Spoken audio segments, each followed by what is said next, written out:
All right, I will say good morning. Let us begin a beautiful, beautiful daf ahead of us today.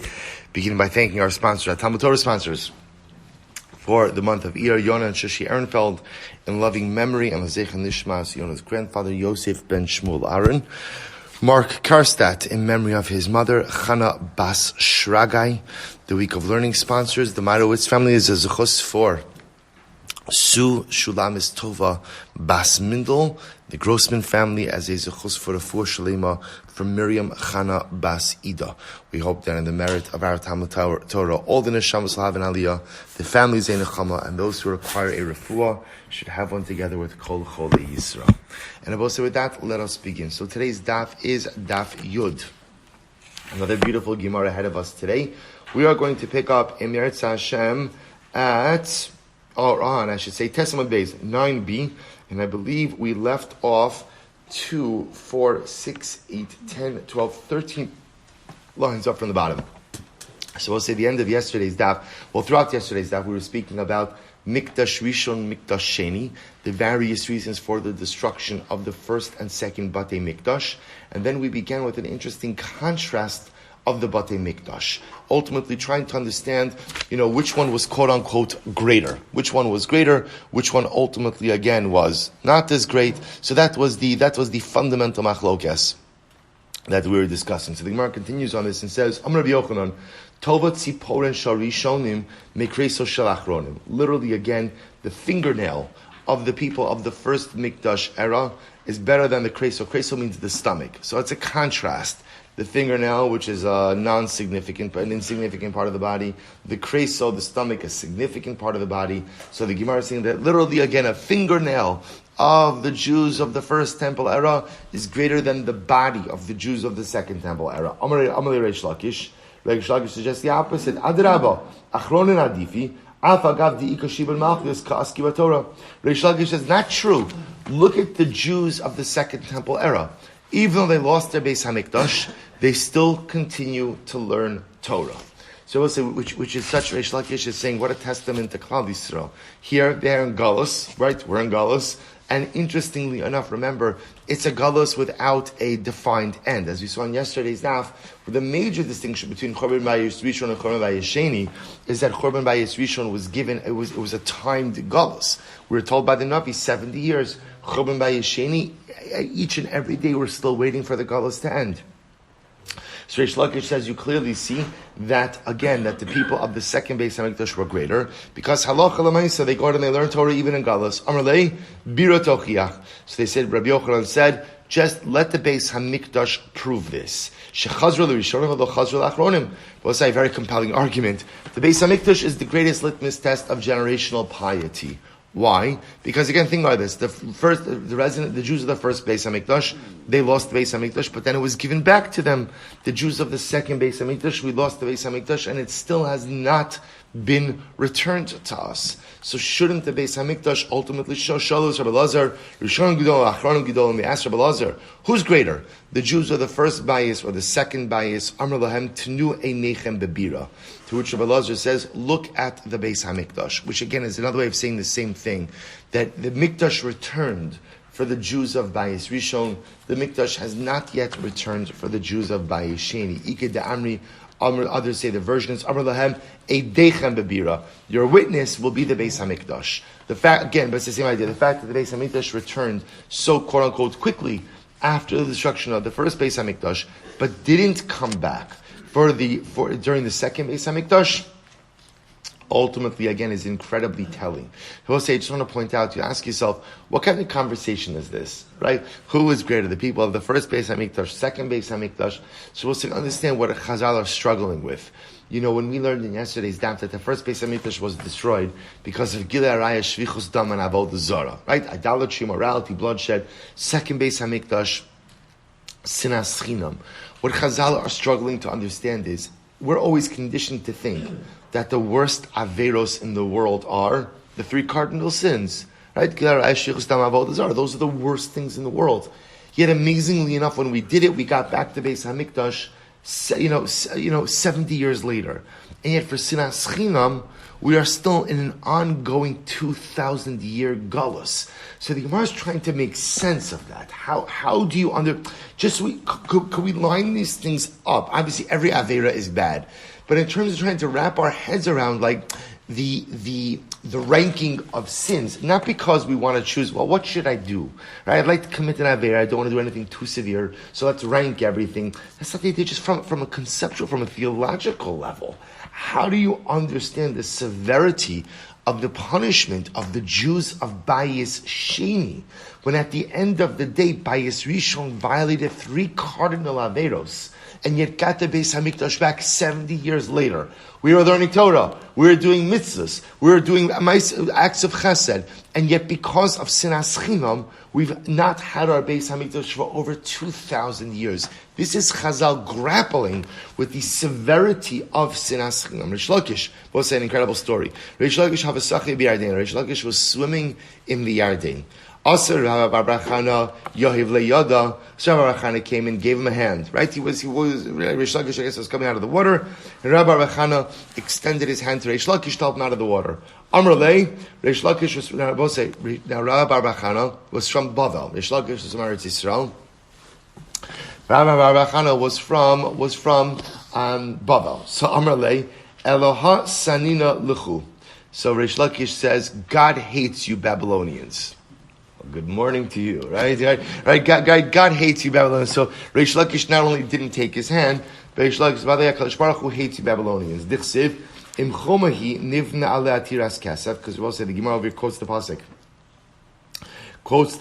from Micha, from Shir Hashirim.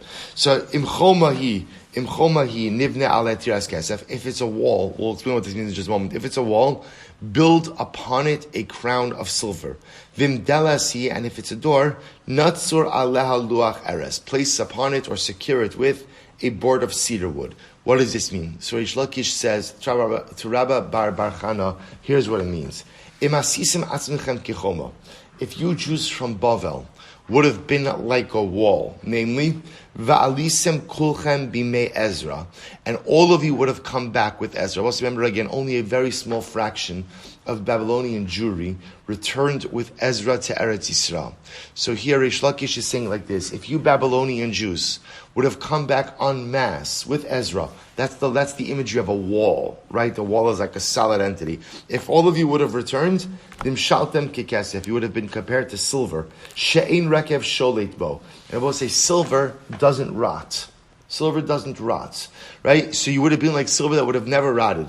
Achshav shalisim kidalsos. Now you've come up like doors. And we'll say, Rashi points out the imagery is if you could imagine like double doors, right? So with double doors, you could have one open, one closed. So now some of you came up, some of you didn't come up. Nimshaltem ke'erez. You are like cedar wood, sha'arekev sholet bo. And I will say wood could rot. Wood can rot. Mayeres, but what does it mean like cedar wood? So Amr Ula Sasmagor, like Sasmagor. Okay, thank you. My Sasmagor, what's that? Rabbi Abba Baskol. But say, now Sasmagor, Rashi points out, literally is a worm. And it's the worm, ultimately, again, that hollows out the cedar wood. So what would happen is, if the Sasmagor gets into the cedar wood, you would see the outer shell of wood, you would think that it's whole, but in reality, it's hollow, it's carved out. So too, again, I will say, when it comes to the Second Temple era, there was like cedar wood, but it was hollowed out. What does it mean it was hollowed out? Rabbi Abba Baskol. We'll say what it means is that in the Second Temple era, we no longer had nevuah. Now what did we have? We had a baskol. So we'll say baskol is a voice of HaKadosh Baruch Hu. So it's a quasi communication. It's like a hollowed out piece of wood. The wood is there, but it's hollow on the inside. When the last of the Nevi'im perished, Chaggai, Zechariah, Malachi, Nistalko Ruach HaKodesh Mi'Yisrael. Ruach HaKodesh, Nevuah, departed on Yisrael. But they still relied on a baskol. So we'll say, interestingly enough, even when there was no Nevuah, the baskol was still present. So I will say, so remember, this whole thing starts because Reish Lakish will not talk to Rabbi Bar Chana. He will not talk to him. Or I should say, he was talking to him, he will not take his hand. To which the Gemara says, interestingly enough, V'reish Lakish, mi mishtai b'hadi Rabba bar Chana, would Reish Lakish even talk to Rabba bar Chana? And Rabba said, what would be the problem? Listen to this. Umar Rabbi Eliezer, Demaradis, Daradis, or Rabbi Elazar, Demar Daradis, Yisrael Hava V'lo Hava Mishtai, Reish Lakish Ba'adei, Demad Mishtai Reish Lakish Ba'adei B'shuk, Yavalei Iska B'lo Sahadi. So we'll say, now watch this. We have another story in the Gemara that Reish Lakish would not talk to Rabbi Elazar. We'll say Rabbi Elazar was the Mora the Asra of Eretz Yisrael. Can you imagine that position? He was the Rav of Eretz Yisrael. Now we'll say, listen to this. Reish Lakish would not speak to him in public. Why not? Because Reish Lakish was known as an individual of incredibly high moral caliber, who surrounded himself with people of high moral caliber as well. To the point that it had business ramifications. That if people saw Reish Lakish speaking to someone, they assumed that such a person was of the highest integrity, and they would loan such a person money even without witnesses. So Reish Lakish was very careful, really, about almost not speaking to anyone in public, because he did not want the chas v'shalom give people the impression, like, let's say just having a conversation with someone, and suddenly again, Reish Lakish was just talking with Chaim Yankel. He must be a guy, you know what, we're going to go into business together here. Here's the money, go for it, no witnesses. And meanwhile, again, Reish Lakish could be setting someone up ultimately for some type of financial failure. So if Reish Lakish was very makbid, he wouldn't even speak to Rabbi Elazar, who was the Rav of Eretz Yisrael in public. Is he going to start speaking with Rabbi bar Chana? Amar Papa, you're right. Shade Gavra Beinaihu, O Reish Lakish Hava Uziiri, O Rabba bar Chana Hava Rabbi Elazar. To which the Gemara says, you're right. You probably have to go ahead and switch around the people. Either it was Reish Lakish and Ziiri, and Ziiri was an individual who Reish Lakish would speak to in public, or it was Rabba bar Chana and Rabbi Elazar. Okay. Ki Asla Kamed Rabbi Yochanan. Amalei Lav Hainu Taima.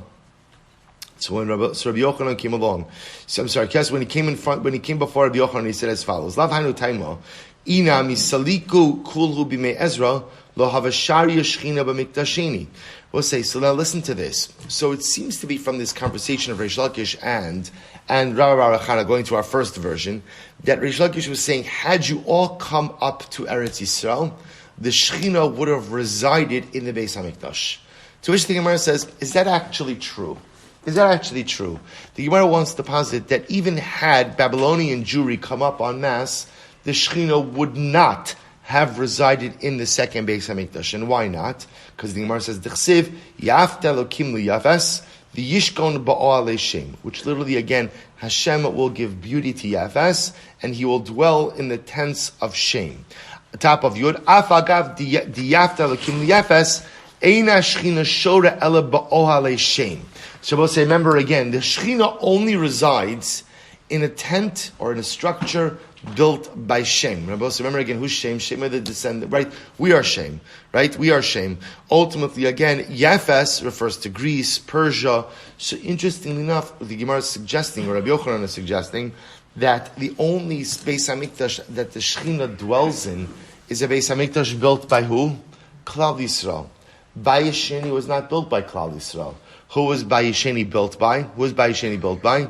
It was built ultimately again by the Persians. Also, remember again, we saw in Psachim that the Jews built a special turret in the Beis HaMikdash. Remember again, Migdal Shushan, right? And Migdal Shushan was in homage to their Persian rulers, right? So Rabbi Yochanan says, even had the Babylonian Jews come en masse, the Shechina still would not have resided inside of this Bayis Sheni, because the Shechina only resides in a Beis HaMikdash built by Am Yisrael, not a Beis HaMikdash built by other nations. Uparsoi minolam de Yafes kasu. By the way, how do you know that the Persians are descended from Yafes? The Gemara goes through a whole series of psukim, which we'll do quickly. Tichsiv b'nei Yafes gomer umogog madai v'yavan tuval umeshech v'tiras gomer. So we'll say we're going to go through all of these nations.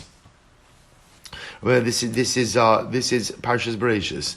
So the Gemara says, who are all of these nations? So the Gemara says, Gomer ze Germamya. Gomer is Germamya. Magog zu Kandia. Madai zu Macedonia, which is Macedonia. Yavan kemashma'o. Tuvan Tuval, Ze Beis Onaiki. Okay, I will say these are all just names of different countries. Meshech, Ze Musya, Tiras. What's Tiras? Pligi Bar, Reb Simai V'Rabbanon. Ramele Reb Simon V'Rabbanon. Chad Amar, Beis Taraiki. V'chad Amar, Zu Paras. So Machlokes ultimately again about Tiras. Okay, so the Gemara says, Tani Rabbi Yosef, Tiras Zu Paras. So Tiras actually refers to Persia. Safta v'Rama v'Saftacha. What are these places? Tani Rav Yosef, Sakistan Gavaisa. This is the inner Sakistan. Sakistan Baraisa, the outer Sakistan. Okay? Bein Chada lechada, between the inner Sakistan, the outer Sakistan, Mea Parsi. There's 100 parsos. Vehekefa, and the circumference of the outer Sakistan, Alpha Parsi, is 1,000 parsos. Vatireshis mamlachto Bavel. So we'll say, so interestingly enough, remember, the pasuk over here is referring to Nimrod, right? And back in Bereshis. So it says in the beginning of his monarchy was Bavel. So again, Vireshis mamlachto Bavel, va'orach va'achad v'kalna, Bavel kemashma'a. So Bavel is Bavel. Arach ze orichus, va'achad zu bischar. Kalna ze nofer ninfi.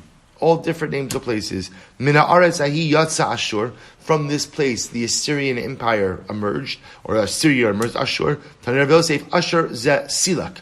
Ashur Silak. Vayiven es Ninveh ves Rechovos ir ves Kalach, and he built Ninveh, Rechovos ir and Kalach. Ninveh kemashmao. So Ninveh, we'll say we're familiar with Ninveh. Rechovos ir Zupras de Mishan. Kala Zupras de Borsif. Ves Rasen ben Ninveh ben Kalachia ir Hagdola. Rasen ze Akitzafon. Okay, so Hiya Ir Gedola. So also when the pasuk says it is a great city, in Yodea, what is the great city referring to? Is it referring to Im Ninveh Ir Gedola, Im Resen Ir Gedola? But also there are two cities mentioned in that next to that phrase Ir Gedola, the great city. So does the great city refer to Ninveh? Does the great city refer to Resen? Kishu Im Omer v'Ninveh Haise Ir Gedola Lukim. Oh, in Sefer Yona, when it speaks about the fact that Ninveh was a great and important city to HaKadosh Baruch Hu. Mahalech Shloshi Yamim Havi. Mahalech Shloshi Yamim. Have Omer Ninveh Hiya Ir Agdola. So say from the pasuk in Yona, I could go ahead and understand that the pasuk in Bereshis, when it says Hiya Ir Agdola, was referring ultimately to Ninveh as well. Beautiful. The Sham Achiman Sheishai V'Talmei Yelidei Ha'anak. So we'll say, so the pasuk says, this will say is going back ultimately again now to the Meraglim, right? So the Meraglim enter into Eretz Yisrael. So the pasuk says, "Vayalu banegev," they came through the south. Vayavo ad Chevron v'sham achiman sheishai v'talmai yelidei ha'anak. They came to Chevron, and who was in Chevron? Three men: Achiman, Sheishai, and Yelidei ha'anak literally means, well, we'll see what it means, but the offspring of giants. The offspring of giants. All right, so we'll say, so the Gemara says, who are these people? So Tana, Achiman miyuman sheba'achin. Achiman, he was the most powerful of the brothers. Sheishai, shemesim es ha'aretz kishchisos. He was so big that when he walked, he literally destroyed the earth under him with his footsteps. Talmai, shemesim es ha'aretz telamim. When he walked also, he was so big that he made furrows whenever he took a step. Davar Ach, the other possibility is Achiman bana Anas. Achiman built the city of Anas. Sheishai, we'll say first of the widest lines. Sheishai bana Alush. Sheishai built Alush. Talmi bana Talbush. Talmi built Tanush. Good. Yelidei Anak. We'll say, what does it mean when it says Yelidei Anak? So again, literally translated, it means the offspring of giants. But what does it says the Gemara? Listen to this. Shema'anikin hachama b'kamasan. Literally translated, they wear the sun like a necklace when they stand upright. So we'll say, in other words, they were so tall that it looked like the sun was hanging around their neck. Okay? Rabbi Shua Levi, Amar Rabbi, Asida Romi Shetibal Biad Paras. Was a very profound Gemara. Rabbi Shua Levi says, ultimately, again, Asida in the future, Rome will fall into the hands of Persia. Shneimar lochin shimu atzas Hashem asher ya'atz al Edom umachshavos asher chashav al yoshvei Teman im lo yisach bum tziire hatzon im lo yosim aleim nohim maskif l'Rabar Ula my masha dahai tziri hatzon para. So we'll say, how do you know that the tziri hatzon is referring to Persia? Dichsiv ha'ayil asher isem bala karnaim malchei madai uparas. Ay ve'emo Yavan, maybe it refers to Greece. Dichsiv vatzefir hasoyer melech Yavan, because you're going to say literally it means the he-goat is the king of Yavan. Kisalik Rav Chaviva bar sur maki amra kamei de humi rabbanan amra le mandelo yada perushe kroi Mosif tiyuftel Rebbe. One who doesn't even know how to really interpret the psukim is going to raise a kasha to Rebbe. Might Siriat Son. What does it mean when it says Siriat Son? Zutra da'achohi. It means the youngest of the brothers, as we mentioned before. The Tanya of Yosef, Tiras zu paras. So I will say, here is the raya, says the Gemara, that la'asid, ultimately again, Rome will fall into the hands of Persia. They will say, now generally, whenever we hear like la'asid, and this is going to kind of be the tone of the Gemara, this seems to really reference to messianic reckoning. Right? That ultimately, again, one of the things that's going to happen when Mashiach comes is that there's judgment. There's judgment for everyone. But specifically, there's judgment for the nations of the world, ultimately how they treated Am Yisrael. Amar Rab Bar Bachana Am Rabbi Yochanan Mishum Rabbi Yehuda Rabbi Eloi Asido Romi Shetipol Biad Paras. Rome will ultimately fall into the hands of Persia. So the Gemara says, Kal v'chomer, and it's a Kal v'chomer, Umma Mikdash Rishon Shebena Ubnei Adam Vecherivu Kastiyim Naflu Kastim Biad Parsim. So we'll say the first Beis HaMikdash, which we built, right? First Beis HaMikdash was built by Am Yisrael. And ultimately, again, it was destroyed by the Kastim. And the Kastim went ahead and were ultimately conquered by the Persians. Then Mikdash Sheni, Shebeno Parsim, Vechrivu Romiyim. The second Beis HaMikdash, which was built by the Persians, destroyed by the Romans. Eino din sheyiplu Romiyim biad Parsim. Then certainly again, the Romans should fall into the hands of the Persians. Okay? So the Gemara is an interesting kavachomer. Amarav asida paras shetipo biad Romi. And Rav says again, yes, Persia will ultimately, so I will say this is a reverse. Up until now we've been saying that Rome will fall into the hands of Persia. Now the Gemara is saying Persia will fall into the hands of Rome. Amar le Rav Kahana v'Ravasi l'Rav bin, I'm sorry. I'm sorry. I'm not kind of Ravasi Rav. Banoi biyad seture. Should those who built the Mikdash fall into the hands of the ones who destroyed it? Now, there's both say. Remember again, up until now, we've been saying that Rome will fall into the hands of the Persians. Now Rav comes along and says, in the future, Persia will fall into the hands of the Romans. So the Gemara says, why would that be? The Romans destroyed the Beis HaMikdash. The Persians built the second Beis HaMikdash. Does it make sense that the builders will fall into the hands of the destroyers? So we'll say, listen to this. Amar lahu in Gzeras Melachi. Yes, it makes a lot of sense. It is the decree of the king. And we'll say, I think it's such a profound statement. How does that answer the question? Right? The Gemara asks a good kasha. Right? The kasha is, how could it be that the builders will fall into the hands of the destroyers? Persians built the Beis HaMikdash, the Romans destroyed the Beis HaMikdash. What kind of justice is it that the builders should fall into the hands of the destroyers? To which the Gemara says, it makes perfect sense. Gezeras Melachi. It is the gezerah, it is the decree of the Ribono Shel Olam. And I will say, what a profound idea, because so often in life, we try to make sense of a variety of circumstances and situations. And so often in life, we fall short. It doesn't work. And very often it's theologically frustrating, it's intellectually frustrating, to be able to live life as it makes perfect sense. And why does it make sense? Because it's the Gzeira of HaKadosh Baruch Hu. Really? So can you articulate why it makes sense? No. But I could just tell you that everything that Ribono Shel Olam does make sense. And everything HaKadosh Baruch Hu does is Latova. And somehow, some way, everything comes together. Do I understand it? Absolutely, unequivocally not. But just because I don't understand it doesn't mean that I can't find the capacity to accept it. In Amar Lahu, it makes perfect sense. Gzeras Melech. And I will say, isn't this the essence of Emunah? Do you want to know what it means to have Emunah? What does it mean to really be a Ma'amin B'Hashem? To be a Ma'amin B'Hashem means the ability to say, Rabbi Nachman has a phrase. The phrase is, Kacha Hashem Rotza. This is what Hashem wants. This is what Hashem wants. And if this is what Hashem wants, it makes perfect sense. Why? Gezeras Melachi. Because it is the Gezerah of the king. And whatever the king decides, Ultimately, again, whatever Kacha Hashem Rotza makes perfect sense. Halavai, we should be zochah to reach that level. Ikeda Amri. Others say, Ikeda Amri, Amr Inhu Nami Kasasri. Listen, they'll say the Persians are plenty guilty of destruction as well. It's true that they went ahead and they built the second Beis Hamikdash, but Kasasri Beikinishta, they've destroyed many shuls in their days. So we'll say, so let's not make this like the Romans are guilty and the Persians are innocent. The Persians are plenty guilty of destroying many things, many parts of Jewish life as well. Time in Akhir Bais that supports this, Asida Parsha Tipo Biad Romi. Persia will ultimately fall into the hands of Rome.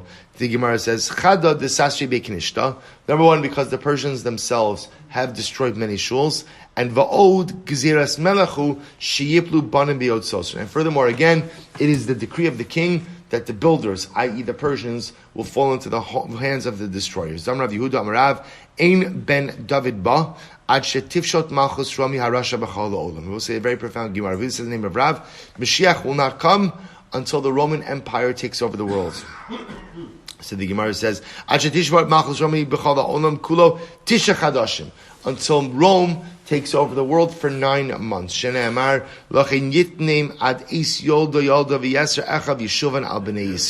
we'll say really incredible Gemaras. Good. We'll say it's a little bit back now to Yoma. Right, and a little bit back to some of the conversations regarding the Lishkos. Really fascinating. We'll say fascinating sugi over here.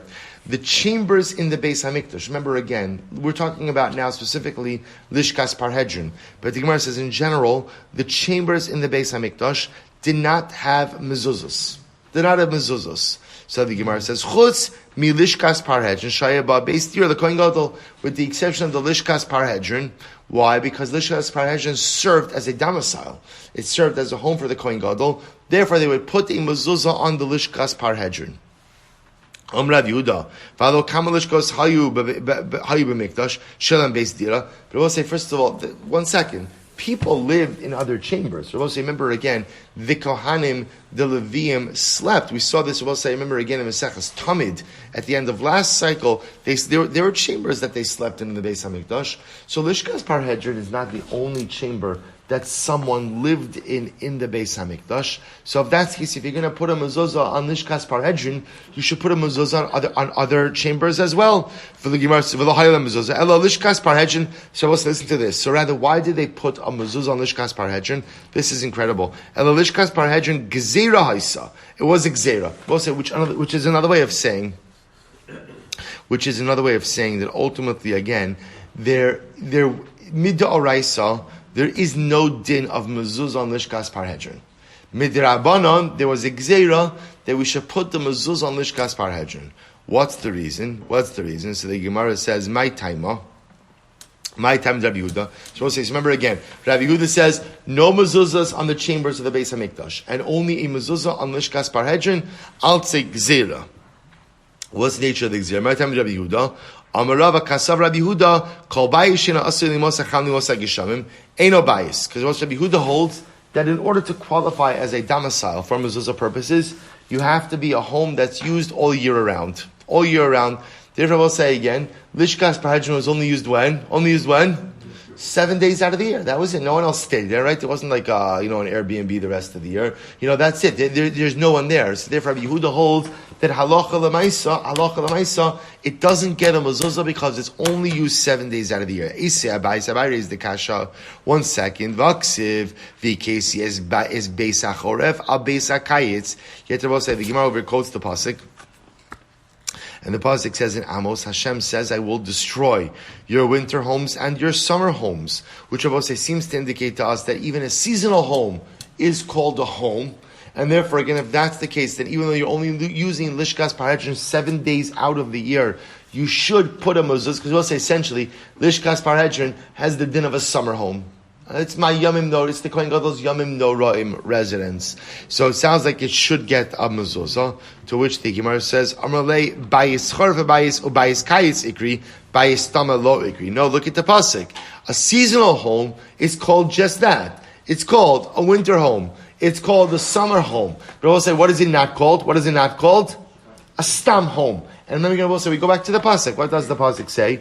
That you go ahead and put a mezuzah where? Al mezuzah's beisecha. Right? You go ahead and you put a mezuzah on your home. So only something that is called an unqualified home gets a mezuzah. If it's a seasonal home, it does not get a mezuzah. Esve Abaye. So we'll say this is great. Abaye says, Sukkos hachag b'chag. We'll say, what about a sukkah? What about a sukkah? What about your sukkah on sukkis? Is your sukkah on sukkis chayiv in mezuzah? Rabbi Huda mechayiv. Wow.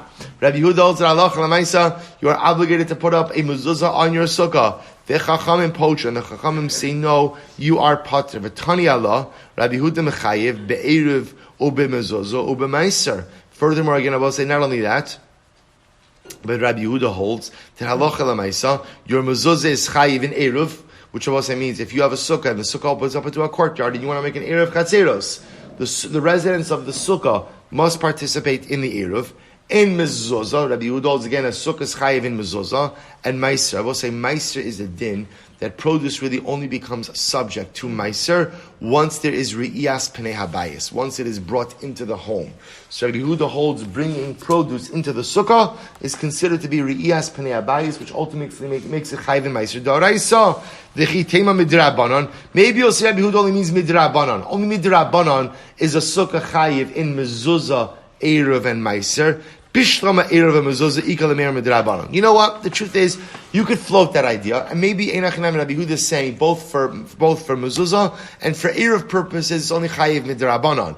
Ela meiser miika lemeimar midrabanan. I will say, can you say that Rabbi Yehuda is saying that it would generate only a rabbinic obligation for meiser? Well, that would be very dangerous. Why? Dilma asila farushe minachiv ala pater or minapater ala chiv. Because I will say it's very dangerous to only have produce that is just subject to meiser rabbinically. Why, Rabbi Osai? Because remember again, you can go ahead and separate out meiser from one, we'll call it, one pile of produce on another pile of produce. Well, here's the problem.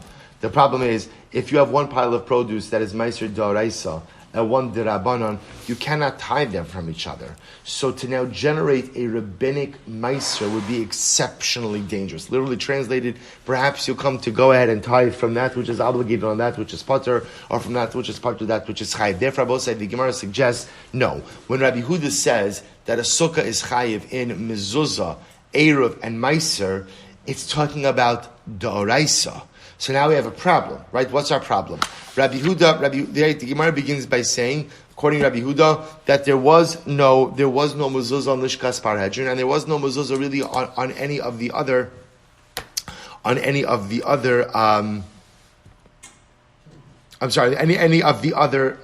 chambers. Why not? Because Rabbi Yehuda holds that halacha l'maisa, the only type of home that is subject to the din of mezuzah is something that's called an unequivocal or unqualified bias. But anything that's seasonal does not get a mezuzah. Does not get a mezuzah. I will say yet now we're contrast that Rabbi Yehuda says that a sukkah does get a mezuzah. Does get a mezuzah. So what's going on? I will say, I just want to point out, remember, Rabbi Yehuda is agreeing, or let's see. So the Gemara says as follows. Ela Amar Abaye says as follows. B'shiva dekoli amalo plegi demechayva. Supposed to listen to this. Abaye says that halacha l'maisa, everyone agrees that Lishkas Parhedrin has an obligation to have a mezuzah the 7 days that the Kohen Gadol lives there. Right? So let's take a look at the first Rashi on Yona Beis. Allah Amra Abaye, left hand side. B'shivas yamim shal prisha lo palig Rabbi Yehuda devadai mechayiv dum yudasukah. So we'll say, just like Rabbi Yehuda holds that a sukkah is obligated in mezuzah all 7 days that you live there, so too again, even Rabbi Yehuda will agree that the Lishkas Parhedrin is subject to the mitzvah of mezuzah all 7 days that the Kohen Gadol is residing there. That's for sure. So where does the machlokes come up? Ki pligi b'shar yemos hashana. We'll say the machlokes is, are you obligated to maintain a mezuzah on Lishkas Parhedrin during the remaining 51 weeks out of the year? That's the machlokes. So we'll say, so you're just going to appreciate where the Gemara is holding right now. Everyone is agreeing that when the Kohen Gadol is residing in Lishkas Parhedrin, you must have a mezuzah. The machlokes is there an obligation to go ahead and keep a mezuzah there during the remaining years of the year, during the remaining weeks of the year. So we'll say, watch this. So the Gemara says, Rabbanon Savri, Gazvinan Shari Yimos Hashana Atu Shiva. The Rabbanon will say yes. I would say before, actually, you have to maintain a mezuzah on Lishkas Rajin the rest of the year. Why? Why? Because we're nervous. If you don't maintain it there the rest of the year, what's going to end up happening? You're not going to have it there the 7 days that the Kohen Gadol is present either. Rabbi Yehuda Savar, lo gazrin. Rabbi Yehuda holds that Allah Lamaisa, we're not gozer. We're not gozer. Now, we trust people, right? The guys in charge of Lishkas Parhedrin will put up the mezuzah for the 7 days the Kohen Gadol is living there. But for the rest of the year, there is no obligation to have a mezuzah there. So we'll say, take a look at Rashi for just a moment. Rashi says, "Keep ligi b'shaymos hashana." Rabbanon savri gazrin on shaymos hashana atu shiva. The Rabbanon holds. So we'll say, remember, if this step right now, everyone is agreeing that Lishkas Parhedrin must have a mezuzah at the time the Kohen Gadol is living there. The only machlokes is, do you have to maintain a mezuzah on Lishkas Parhedrin during the rest of the year? The Rabbanon say yes. You must maintain a mezuzah there during the rest of the year, lest you come to be negligent and not keep a mezuzah there during the week the Kohen Gadol is residing there. Conversely, as Rashi says, Rabbi Yehuda Savar, I'm reading Rashi, Lo Savar Gazvinan El Lishkas Parhedrin B'Shaymos Hashana Hayila Mezuzah Kedei Shetei Muchzekes L'Chol Yodeh K'Beis Yisrael. Now we're going to see, by the way, interestingly enough, that actually the Rabbanan and Rabbi Yehuda don't seem to be arguing all that much. See, the Rabbanan are going to say, you have to keep a mezuzah there the 7 days that Kohen Gadol is living there, and you mustn't maintain a mezuzah the rest of the year, lest you come to forget to put one on the week the Kohen Gadol is living there. The Rabbi Yehuda says, you don't have to worry about forgetting. We're going to see that according to Rabbi Yehuda, you also have a mezuzah there for the rest of the year, but for a different reason. Watch this. Rabbanan Savri Gezer Shaymos Hashana to Shiva. Rabbi Yehuda Savar Lo Gazvinan. Amrli Rava said, 1 second. Vaha Sukkos Hachag B'Chag Katani. But we just said before that Allah Lamaisa, a sukkah, right? That Rabbi Yehuda holds that you're obligated to have a mezuzah on it, and the Rabbanan said you're pater. Shabbos say the Gemara is wondering, shouldn't Lishkas Parhedrin essentially be like a sukkah? Right? A sukkah is a structure that is only used for 7 days. Right? Lishkas Parhedrin is a structure only used for 7 days. Therefore, just as sukkah just like sukkah according to the Rabbanan does not get a mezuzah, so too according to the Rabbanan, Lishkas Parhedrin shouldn't get a mezuzah either. Ela Amarava, there was an obvious, the obvious chiluk, I will say, is that sukkah is also a dira sarai. Right? Sukkah is a temporary structure. Masha'in kain, ultimately, again, a Lishkas Parhedrin was a permanent structure. But again, leaving that aside, Ela Amarava, B'Shayimos Hashana, Kol Ya'amalo Pligi T'Ptura. Suppose now we do a 180. Rava says, you're right. You're right. In fact, everyone agrees that during 51 weeks out of the year, when the Kohen Gadol is not living there, there is no obligation for mezuzah. Right? No one's living there, no obligation for mezuzah. Key pligi, so where does the machlokas come up? B'Shiva, B'Sukkah. B'Shiva. The machlokas comes up during the 7 days the Kohen Gadol is living in Lishkas Parhedrin. Is there an obligation to have a mezuzah in Lishkas Parhedrin or not? B'Sukkah time l'chud, v'Lishka time l'chud. In reality, the argument of Rabbi Yehuda for a mezuzah on Sukkah, that's one argument, and the argument for a mezuzah on Lishkas Parhedrin is a second argument. I will say, get ready, this is incredible. For Rabbi Yehuda l'tamei. Rabbi Yehuda will say goes according to his reasoning. Why? Will say, here we go, this is incredible. What does Rabbi Yehuda hold? The Sukkah diras keva ba'inan. We'll say, number one, Rabbi Yehuda holds in Meseches Sukkah, Daf Zayin Amud Beis quoted by Rashi, that Sukkah must be a diras keva, that you must build a permanent structure for Sukkah. Oh, that changes everything. So once Rabbi Yehuda is holding that Sukkah requires a diras keva, then Abba said, what are you suddenly building? You're building another house. You're mamish building another house. Well, if you're building another house, then what do you have to put on it? A mezuzah. So that's why Rabbi Yehuda holds that Allah Lamaisa, ultimately, again, Sukkah gets a mezuzah. But Abba said, what about Lishkas Parhedrin? Listen to this. So the Gemara says, Sukkah's diras keva, but you know, or mechayva b'sukkah. V'Rabbanan Tamayhu, Damri Sukkah Diras Arai Ba'inan, V'lo Ba'inan Mezuzah, V'lo Mechayv Mezuzah. So we'll say, let's remove Sukkah from the equation over here. Because the machlokis by Sukkah by Mezuzah is not really a machlokis in Mezuzah. What is it a machlokis in? Sukkah. Sukkah. Rabbi Yehuda, Sukkah should be a Diras Keva, a permanent structure. Well, if Sukkah is a permanent structure, then guess what? You are Chayiv in Mezuzah. The Rabbanon hold that Sukkah is Diras Arai, is a temporary structure. Temporary structure, no Chayiv in Mezuzah. So both say, let's remove Sukkah from this conversation, and now let's get back to Lishkas Parhedrin. They both say, get ready for this. V'lishka taimalochud. When it comes to Lishka, listen to this. Rabbanon Savri, Dira Bal Karcha Shmei Dira. Rabbi Yehuda Savar, Dira Bal Karcha Lo Shma Dira. Both say, listen to this. The shaila is, this is incredible. This is incredible. What is the status of a forced domicile? What is the status of, we'll say, remember again, why does the Kohen relocate to Lishkas Parhedrin? Why? Because he must. Because there's no choice. Less Breira. There's no choice. He has to relocate. But say, listen to how profound this is. What is the subject of a forced domicile? Ultimately, again, does that have the status of a home or not? So ultimately, again, the Rabbanon hold, Rabbanon Savri, Dira Bal Karcha Shmadira. The Rabbanon hold that a forced domicile is still called a domicile nevertheless, and therefore Chayiv in Mezuzah. Rabbi Yehuda Savar, Dira Bal Karcha Lo Shmadira. Rabbi, this is not on a technical level. A forced domicile does not satisfy the halacha criteria of Beisecha. That's not called a home. Now I will say, now what's interesting about this is as follows. So I just mentioned this just before we get to the conclusion over here. I'll tell you something really quite fascinating. I will say, the Maharal comments on this. The Maharal says that Vayikach es ha'adam vayanicheu began Eden. That ultimately, again, that HaKadosh Baruch Hu went ahead and took Adam and he placed them in Gan Eden. What does Rashi say on that pasuk? Vayikach es ha'adam vayanicheu began Eden. Rashi says, Kalakcho bidvarim. HaKadosh Baruch Hu took him with words. So says the Maharal, I don't understand. Why can't the Pashat Pshat be Vayikach es ha'adam? Hashem lifted Adam up and he placed them in Gan Eden. To which the Maharal says something, Gorai says something absolutely amazing. Rav Kook says the same idea as well.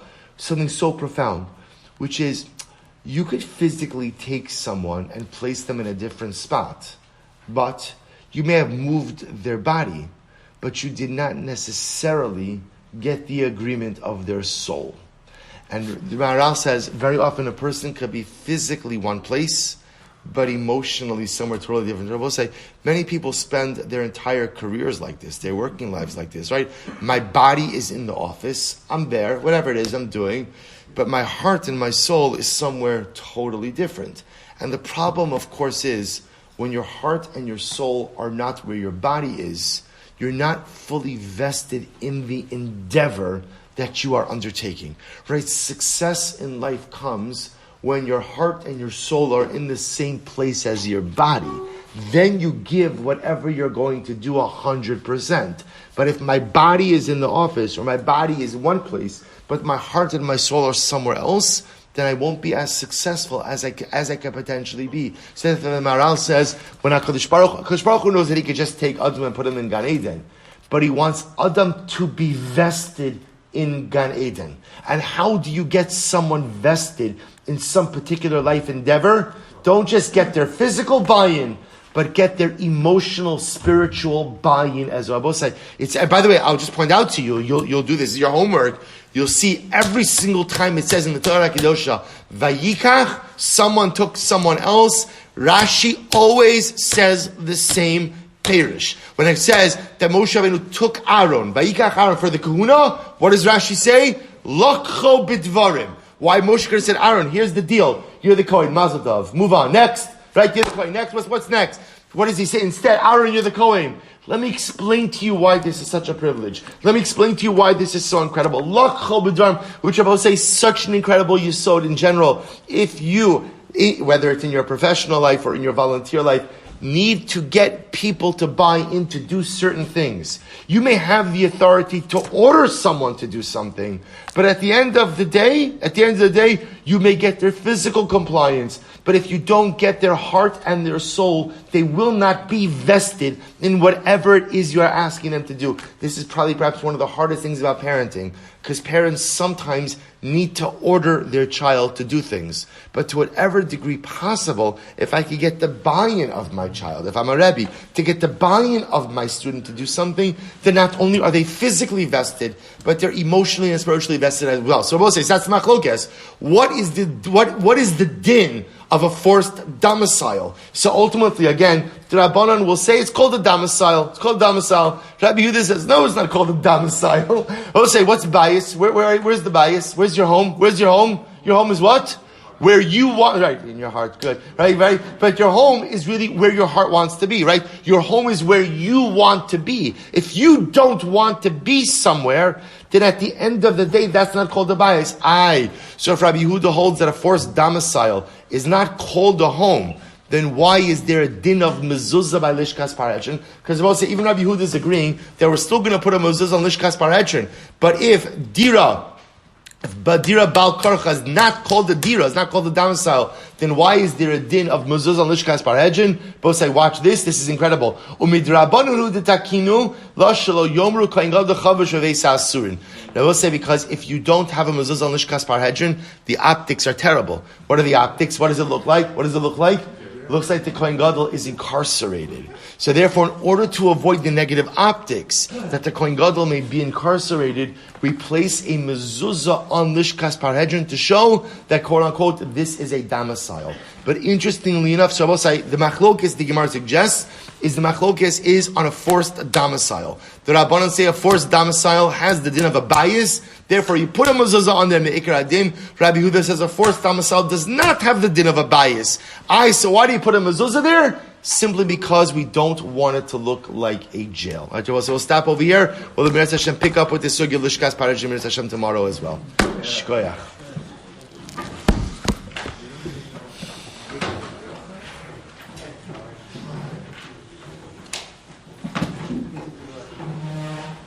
Is it off? Oh, it's always on, but go ahead. I just wanted to say you're incredible how much you